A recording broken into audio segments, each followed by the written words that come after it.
Hello everyone and welcome back to the channel. For today's video, I am going to teach you on how you can change the region in Microsoft Store. So, without further ado, let's begin.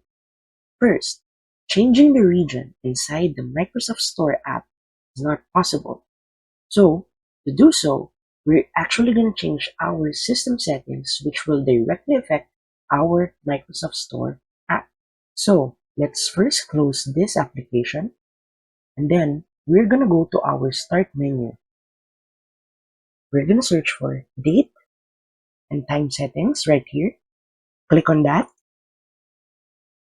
And then we're gonna set our focus to the right corner and click on date, time, and regional format. As you can see, our country or region currently is in the United States. So to change this, we're simply gonna click here and a drop-down menu will appear where we can select the new region that we want to change our Microsoft Store. Simply click on that region, for example, Taiwan, and the Microsoft Store setting regarding your region would be changed automatically by this. And that's it.